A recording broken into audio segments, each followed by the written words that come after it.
In tonight's evening podcast, I'm going to be discussing how on the left we can see aspects of white supremacy when those individuals seek to dominate the conversation about what is racism without hearing the voices of real minorities, trying to control the argument. They do this on the left, they do this on the right. Regular so-called progressive Portlanders they've all succumbed to their own tribalism. And so this natural inclination to just stay with your own and party with your own and feel comfortable around your own. Yes, it's a biological imperative, but I believe that we're more than that. We're more than our body's senses. So some of the senses that people have, that people operate on within their tribalism, it's of the body, it's of the flesh, but we are more than that. And there are some of us that have chosen to go beyond judging other people or being affected by the subliminal or subconscious programming that some people might be terrorists or unsafe. There's an automatic programming that is taking place within our society. I'm going to read to you an article from the Oregonian that was very well written. And a lot of people are very angry that there is this type of reporting going on. They're more angry at this type of reporting than the actual hate crimes that are rising. Before I start reading this article, with my own experience with a father from the Middle East and a mother from Oregon, I've always had my father's skin tone, which is the same skin tone as most of the people in the Middle East.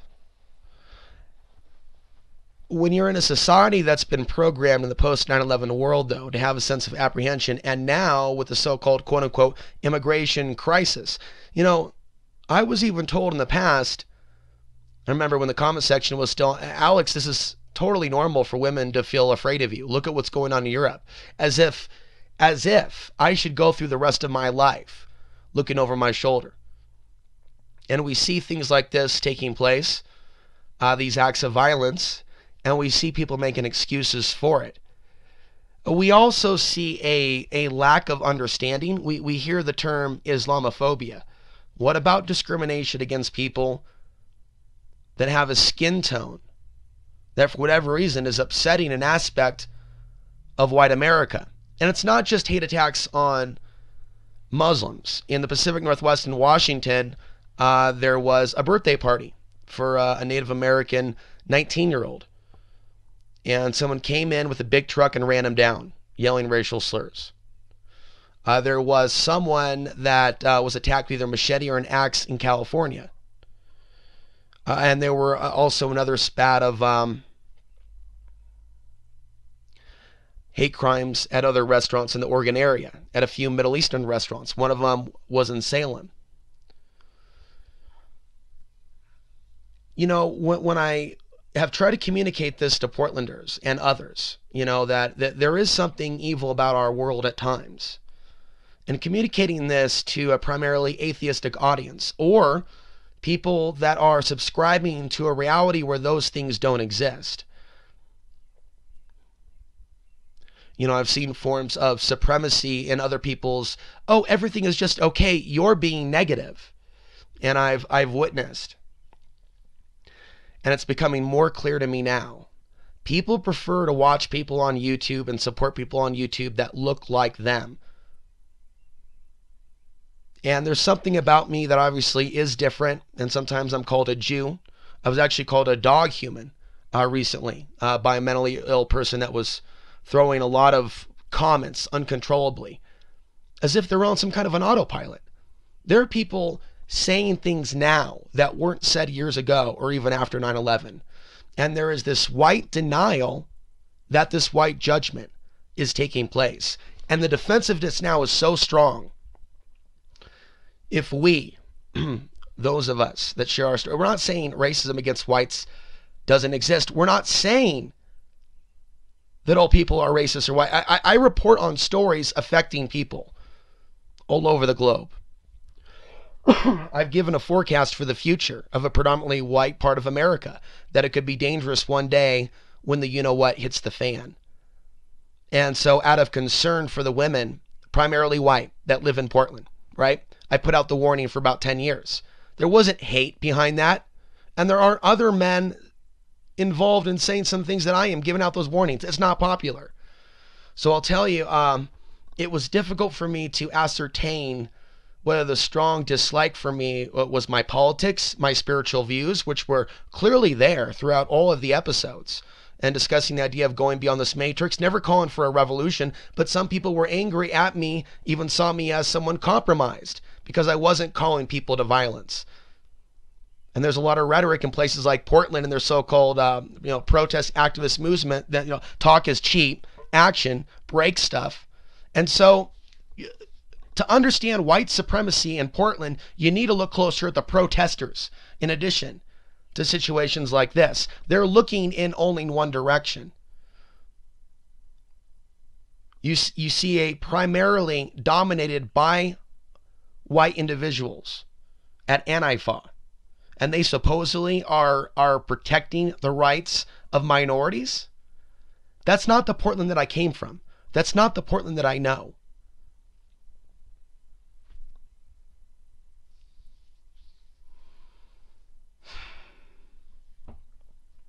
And I see how this type of commentary, they don't want this out there. And it's not limited to whites. The idea of racial supremacy goes beyond that. I see it's not so much racial supremacy as it is people believing that someone is inferior to them, to mass media mind control that they're not even able to identify. Okay, that includes blacks, that includes Hispanics. I've seen their attitude. And so other minority groups feel like they can look down on Middle Eastern humans and treat them a certain way, because they're in a mentality of feeling like a victim. I remember there's one African American at Access TV back in 2005 that said to me when he saw my 9/11 show, when 9/11 happened, us brothers at the barbershop said, "Here come the new niggas," referring to the Afghan people, the new niggas. The issue is you don't have anyone of Afghan descent speaking to you on YouTube in English, in the independent media, anywhere. I've been playing a critical role and giving an outside-the-box perspective that my record shows I have not compromised for Trump, Hillary, and many of the others. I've been called a doomsday soothsayer because I've warned that the real elite, even though they're friends, are going to stage a conflict. Send man and woman against man and woman. You look in the news, now they're talking about World War III. The staging of something that they act like is unpredictable, like it's a wild card, North Korea, and the decisions China might make, or Trump. It's all predetermined. And I've struggled for years when I felt hate, whether it was my skin, my background, and or the combination of things that I was saying. Critical of the Democrat-Republican hijack, already an unpopular meme, going against the grain. To be honest with you, I always just wanted, though, society to recognize my place on this planet as the only person. You can't show me any other, but you can show me a 95% white or 99% white independent media. Why is it that some whites that are stuck in this illusion of separation get defensive when they hear people share their story and act like they're under attack? Are they part of a collective? I've talked about criticism regarding women. I don't hate all women, but I think that in this fallen world, a certain amount of them are in a certain type of programming. So are the men. And there's less men around today. There's a lot of boys running around. So there's definitely a lot to criticize with regards to the human condition. Unfortunately, they've divided us over very superficial things. And in the end, millions of Middle Eastern humans continue to be removed off the planet without these social justice warriors protesting. They let the anti-war movement die after Bush left office and gave it a half-assed effort. Half-ass effort. And we saw a lot of focus on student loans and things of that nature. Important issues, but what about the millions that are dying? How are these white leftist Americans not brainwashed by a subtle white supremacy if they're not offended by millions dead? They found a way to live with it. Donald Trump is their wet dream. They hate him, but that's why. He can be their boogeyman.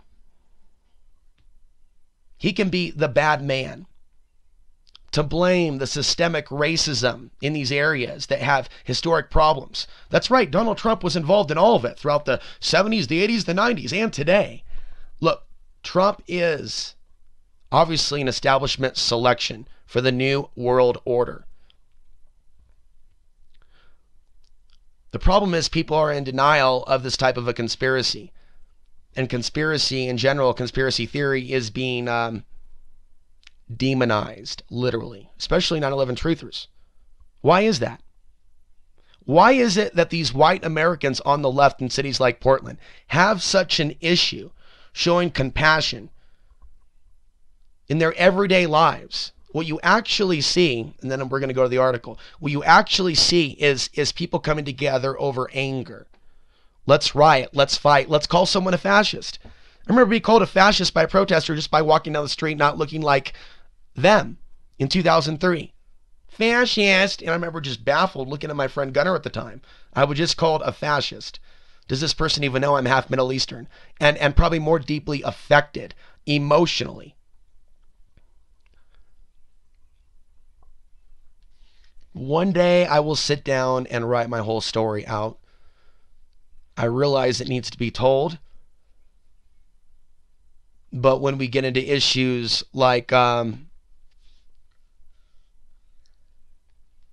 when you're born different and you're neither the bloodline of your mother and your father, and you're neither the belief system of your mother nor a follower of Islam like the father and the father's family. I came out of my childhood isolated from my entire family for being different. Spiritually, physically, and I naturally resisted what I believed to be unjust rules and regulations. And there was a lot of anger for whatever reason from both my parents when I lived with each of them, and I don't really know subconsciously if there are some other root causes. Maybe angry at the other person. Angry at each other. For giving birth to Frankenstein. And then to live in a world where I post this article that I'm going to read, and someone snaps at me, who's white, who lives in Gresham, and he's acting like he's being attacked. He's he's saying, try being white on the max. And see, the issue is no one's saying that racism doesn't exist all the way around. It's wrong. But to get defensive, and see, and they don't think that other people should be defensive. Here they are demonizing all Muslims, and there are people that are in the society playing that game without even realizing that that racism can lead to people being targeted that aren't even Muslim. And this is key. People that aren't even Muslim. Because this isn't really about a religion. This is about this dark, it's almost occultic racism that is using, right, these allegations against these religions as a front. Acting like the Middle Eastern or Muslim community is a threat. Pushing Sharia law on their residents and throughout the neighborhood with no evidence of this. The left is completely responsible for allowing things to get this far. Because they took part and are taking part in the demonization of Americans that question the 9/11 story.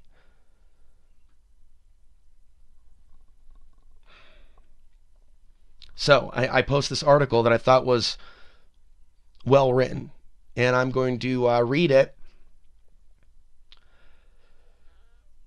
And it's titled, Portland's People of Color Felt Attacked Long Ago Before Max Stabbings.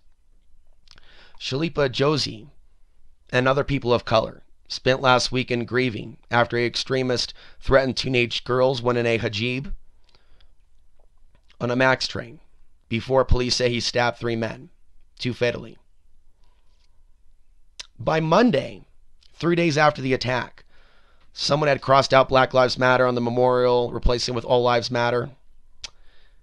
For people of color, it meant going back to work in a majority white dominated work industry. It meant searching for rides to bypass a transit system some said felt unsafe. It meant squaring off with white roommates who blamed the attacks on mental illness rather than the racism the suspect had expressed before the stabbings. Josie said, "It feels really tense to be out. I sat in my car for an hour before I went into New Seasons because I just didn't want to do it." Now, periodically, I'm just going to have to pause. I sat in my teardrop camper knowing my ethnicity more than likely played a huge role in not even like basic hippie, we're so loving and rainbow, hey brother. People like that are only, hey brother, hey sister, hey tribal member from Europe. They're only like that with people that are like them. You will see beautiful women from the East and India in their midst because women are beautiful. In this particular day and age with gender warfare, and Portland's one of the worst places. I remember a woman was, excuse me, when I was just reaching for a drink at New Seasons when I just got back to Portland. And this was during the peak of the man-spreading psychosis. So, you know, I did tell her, wow, that was kind of rude. Because I felt like I wasn't a real man or a human. Self-respecting human. If I didn't say something, this woman was just snapping at me for nothing. This young white female. And in the city of white women's supremacy, and especially when you deal with spiritualists, I don't know anything. I'm just possessed by negative information and all this. But they have the true light as they partake in channeling and aspects of magic. And I'm not demonizing all of it, but there's a lot of witchery. There's a lot of amateur shamans playing with energies they don't understand and tapping into particular archangels. I have podcasts exposing that.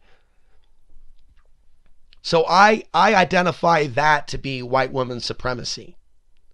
When you are dealing with people that because of their beauty and because of their social status and because of other things and someone else's potential implied substatus, Middle Eastern male, shorter than a taller male, right? Off the grid, living in a vehicle, kind of into conspiracy theories and genuine spiritual stuff.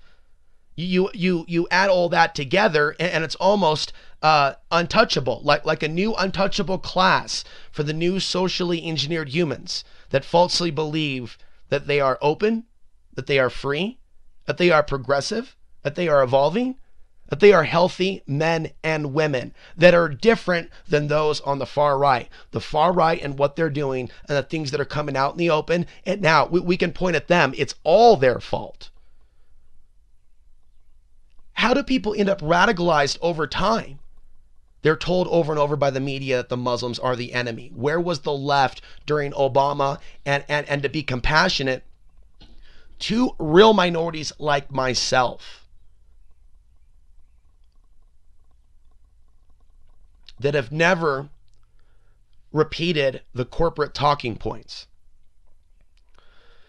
And there are so many. There's so many on the left and the right that choose to dominate communications, that dominate the media, and they act like they have no intuition as they get behind their candidates and they wonder why they can't change this system because they can't face how corrupt it is.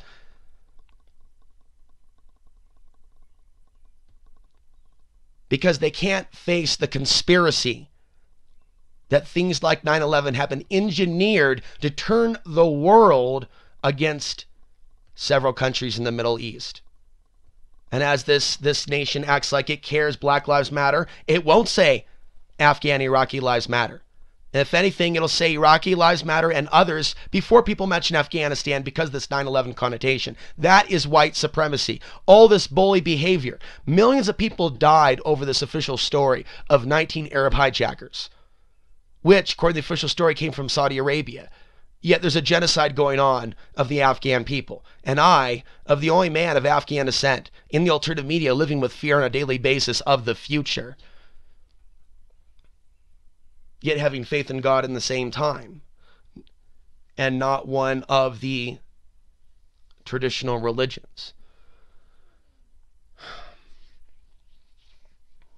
Finishing up this point, going back to the article,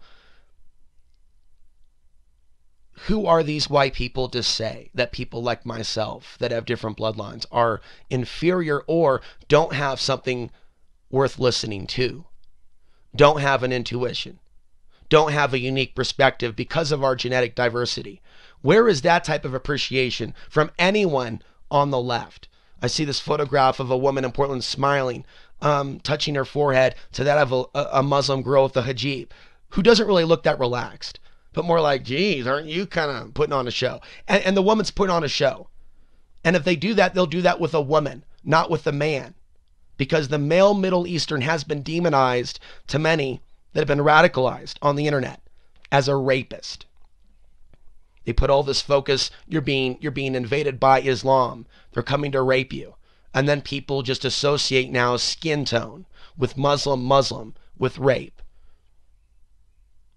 And we are now in darker times than we have been since before I was ever born. As long as I've been alive since 1980, I'm 37 now, I've never seen this upon the earth. And because the left will continue to bully those labeled conspiracy theorists, even if they're minorities, talking about the conspiracy that is actually in action. It's not that it will happen, it's that they already have killed millions of people. Where is the compassion for the left other than a photo op of a woman patting a Muslim girl with a hijab? There. And then as people tried to deny that there was anything different than I was experiencing this reality, Alex, you're just another beautiful white guy. Completely like, we're just going to completely go, la, la, la, we don't hear this. La, la, la, we don't hear this. Instead, and my audience has done this too on YouTube, they call me crazy. They call me paranoid. So to add insult to injury, they insult and demean the person with the bravery to share their story. In addition to being of the genetic kind that's being targeted, yet putting out information that I hope helps Americans in this collapse. Talk about this war with China and Russia. I've been there with you for years. You know that if you've been listening for years. Trying to warn the American people, not scream at them, not call for the death of anybody, but to warn them that there's some sort of a coming conflict. But I see how, whether it's on the left, Amy Goodman, others, it's on the right, Alex Jones, others, people feel comfortable watching someone that looks like them, that talks to them at their level, and will even lie to them. If they want to be told a certain line, they will be told a certain line, and they will tune out the individuals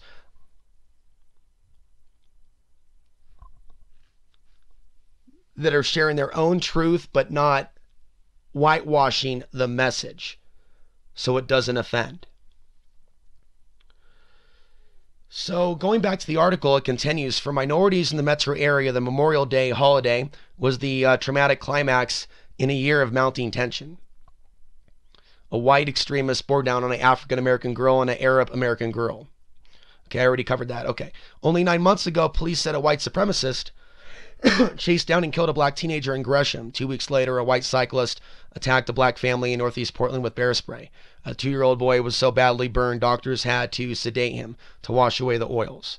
Oregon experienced 33 hate incidents, a higher rate than other states, in the 10 days after the election, according to the SPLC.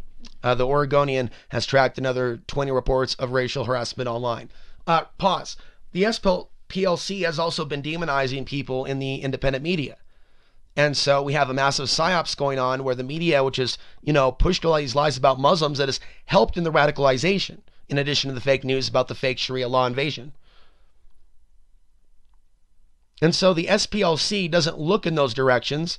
And in fact, again, the demonization of people that question official narratives about official terror attacks.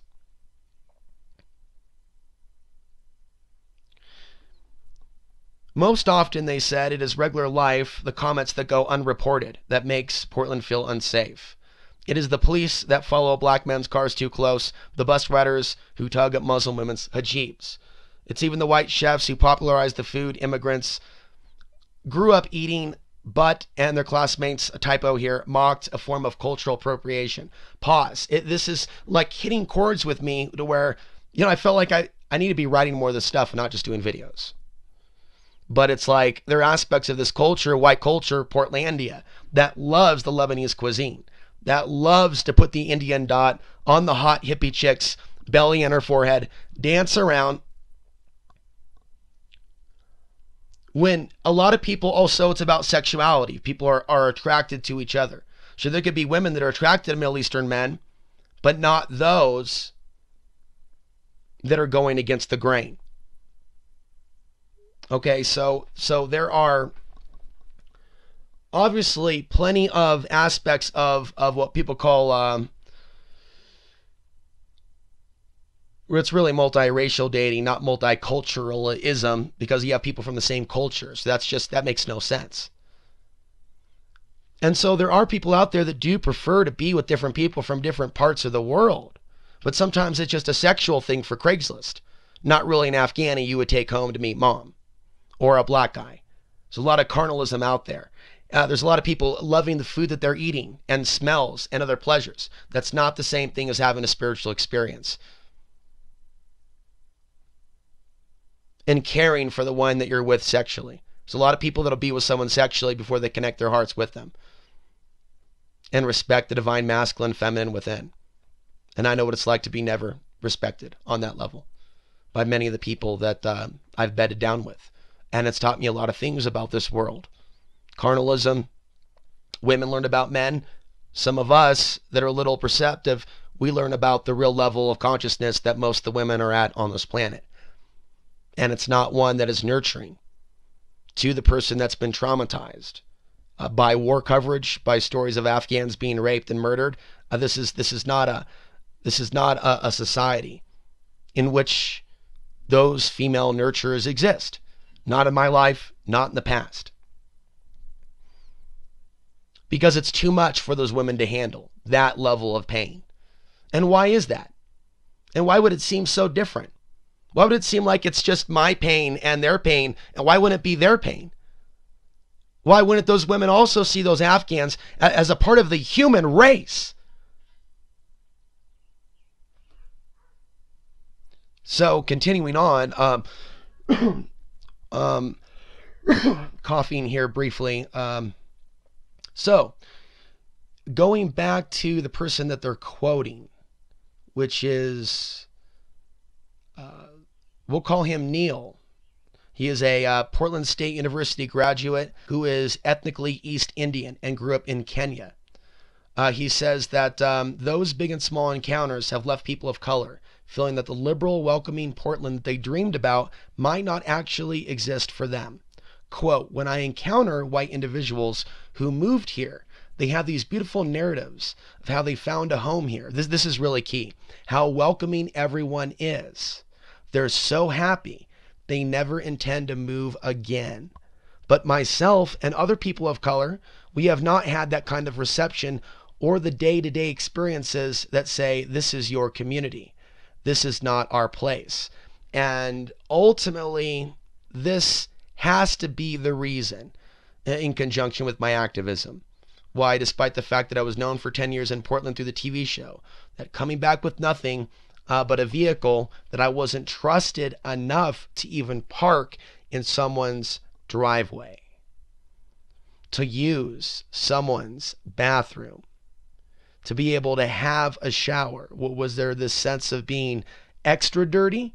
Now the dirty, homeless, Middle Eastern conspiracy theorist short guy who seems to have emotional problems and paranoia that people look at him different. Oh, yeah, that was a hell to walk through that white denial. And to this day, the things that I post on Reddit are removed by whoever controls that page. So if you ever feel like posting this and my work to Reddit, it's going to make the moderators angry. And I'm wondering, how is that not white supremacy? When you have some hipster in control of a board, you don't live in Portland anymore. Your message doesn't matter. You're former. Get away. Get away. And that's like a level of coldness that's above and beyond. Going back to the article, people of color move to Portland for the same reasons white people do. They come for the food scene and the volcanic vistas, for the public transportation and walkable neighborhoods. Many uprooted their old lives, as Case and Ralph did, because they believed Portlanders would accept them in ways more conservative communities had not.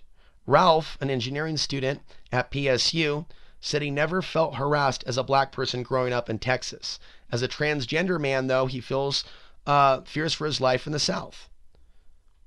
There, I felt like I might be murdered for being trans, so I heard Portland was safe, super progressive, and I came here. I was fooled. Ralph enrolled at PCC, and then he talks about how he learned about the historical racism. One of the last states to recognize black people and maintain segregation for many years. He talks about being called an N-word on the bus in Portland. Going back to Joshi, said she braced herself when she moved from D.C. to Portland last year. She grew up in Beaverton as the suburban city's demographics shifted. The 9/11 attacks happened on her 4th day of high school. Joshi grew up in a Hindu family with parents who came from India. Other students called her a towelhead. Joshi spent a decade away attending school and working on environmental issues. She returned to work as the organizing director of the nonprofit Renew Oregon.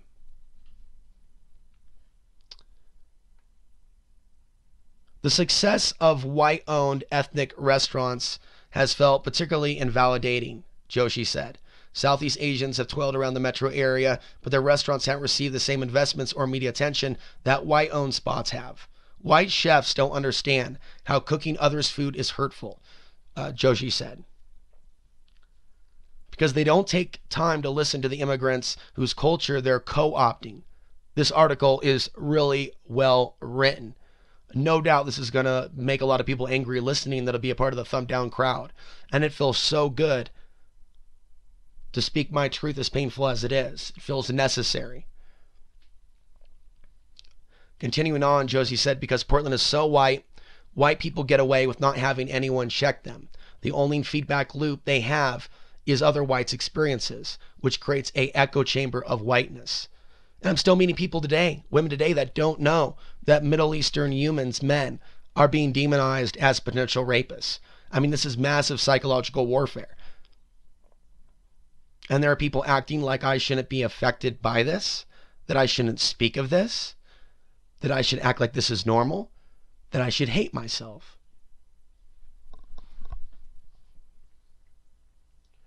The gentrification of black neighborhoods and the lack of minority voices in public office long ago left many black and brown Portlanders feeling isolated and unvalued. Since President Donald Trump's election, reports of racist attacks have multiplied. People have spray painted swastikas on Hillsborough schools and a Northeast Portland church. In Lake Oswego, as a prank, students created a KKK club. Later, someone wrote threats and slurs on 3 Lake Oswego high school bathroom walls. In March, an Iranian refugee found his Trout Lake home vandalized with anti-Muslim graffiti. I remember seeing that story. Last month, prosecutors charged an active duty Marine with a hate crime after he allegedly said racial slurs in the Iraqi restaurant Dar Salam before throwing a chair at a server. Similar things are happening across the country, but Portland feels particularly unsafe because the city is 76% white. And so a lot of people just, I stand out more here than in other cities, she said. Standing out makes you a target for white supremacists. It's scary because how do you combat something like bear macing children? How do you stop something like that when it's so random? And how do you deal with it emotionally when other white people deny and say you're being racist? I mean, that's emotional terrorism. People that think like that are sick in the head. They can't be rationalized with. Okay, they can't be maintained as friends. They're in this very defensive, they're victims, they're victims, they're victims, and like this whole race of people is after them. And so if racism is exposed in society, they get defensive and they feel like they have to take part in proving that, oh, the guy was mentally ill. Oh, it was someone that was paid by Soros, or something to that effect, to just take away from the reality that this is happening. A Muslim business owner, Sophia, can't pronounce her last name, who lives in East Portland, said, the Islamophobia here feels as intense as it did after 9/11. For high schoolers now, the Trump era is their 9/11. Before the election, it wasn't on my mind that something might happen to me. Now people are more verbal. There are actions. People have been given this power to say what they want. And I've noticed it on my channel. You know, when the comments were open, it was increasing. It was increasing. I remember pointed out to a few people what someone had said to me about me being bastardized.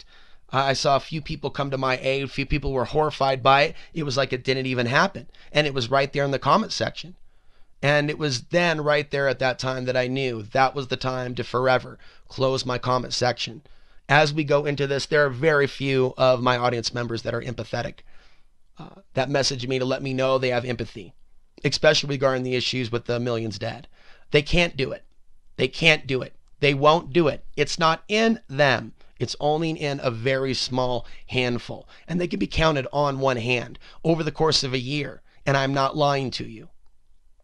People like the Archon videos. People like the off-grid videos. They like to feed on my emotions. They like the free tips and information. They don't like to hear this. Thumb it down. Let's go for 30. Because we want thousands of views on this video, because I even want minorities to hear me. See? Minorities and my father's family.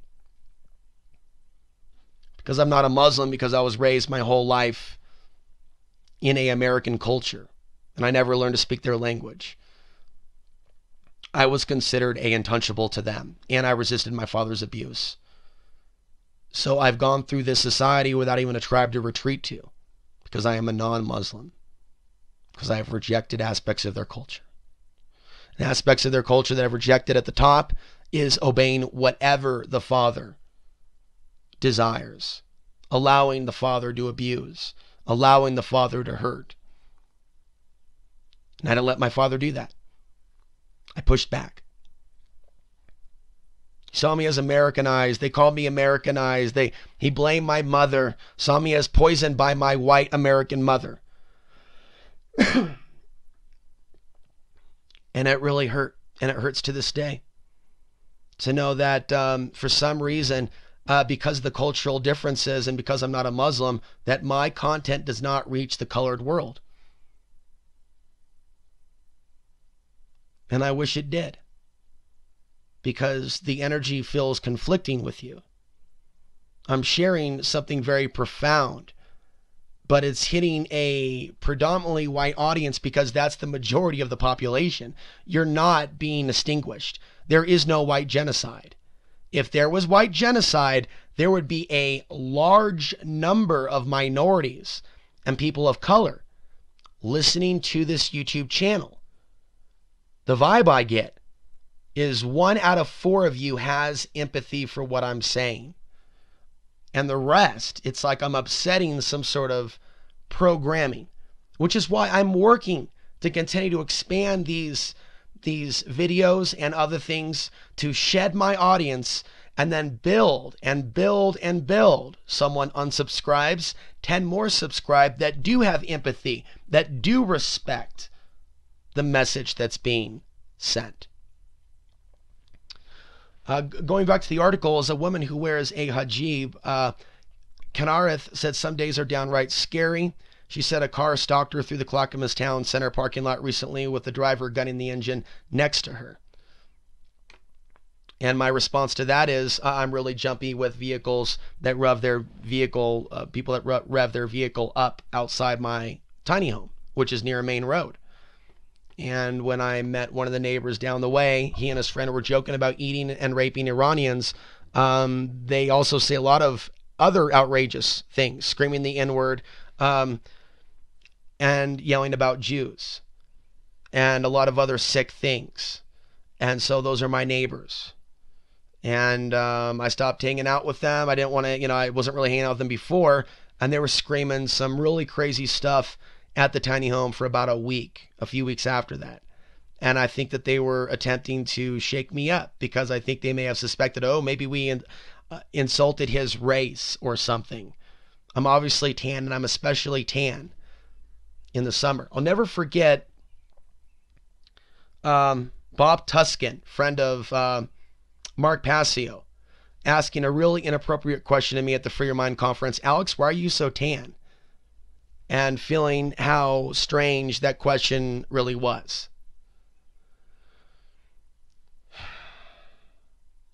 So this really does continue on with stories, particularly of women that have been called supporters of ISIS. There really is a big time attack on females. Well, also, there's this soft war on the darker skinned male that a lot of women, and especially a lot of white women in the cities, have been programmed to fear. It also talks about the growing Somalian residents. I've done videos on Operation Top Off.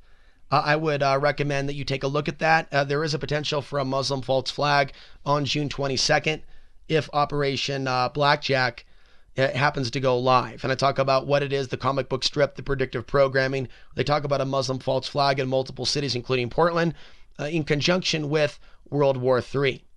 North Korea, Syria, China. And so you look at the world right now, and it's a lot like the comic book strip. This is also important. Ralph, the engineering student, said he largely stopped riding the Mac since the election. People confuse him for Muslim. And I've predicted this. He said he's been called a terrorist. Ultimately, he plans to leave Portland after he graduates.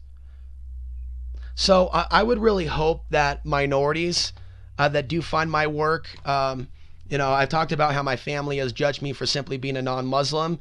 There are open-minded Muslims that are out there that perhaps don't judge people that are non-Muslims, that do appreciate these things being voiced. The people that I've met so far, a lot of the other content that I cover, it's like outside their frame of reference. So it seems like I do stand alone. I have no tribe. Not on the Middle Eastern side, not on the Anglo-Saxon side. And it's very odd. And then I look at my story up until this point. I look at the reality of me living off grid simply because I don't feel wanted in your world. And I've been trying to tell you that for a long time. And I've been called a liar, paranoid, and crazy, to add insult to injury. And that has only made things worse. And I hope to find the healing that I've come to seek here off the grid in Colorado. But in the meantime, I will speak. I will not be silent about my feelings as these publications are coming out. And I think, honestly, a book on my life is needed more than ever. And all I can say is when the time is right, it will happen. But there are only so many mountains I can push. And the emotional mountain that it seems like I'm trying to push to write my story, it is greater than what my arms can lift at present, because there's so much there. And I want to know that the world receives the message that I was here, that I did exist, that I did go the distance, that I did stand alone, that I was the only man of Afghan descent on YouTube discussing these issues, and that for whatever reason, the entire alternative media has left me behind as this, I don't exist. And God, I thank those few of you that are supporting at $5 a month on my on-demand channel, but there are so few of you. There are so few of you that actually support my work. And I'm just praying to God and the Creator that everything's going to be okay and I'm going to be safe. And I'm going to be able to, even if I'm living in poverty, continue these podcasts and for something to not interrupt what's already begun. I'm Alex Ansary. I'm now concluding this podcast. The link to the story I just read will be down below in the description.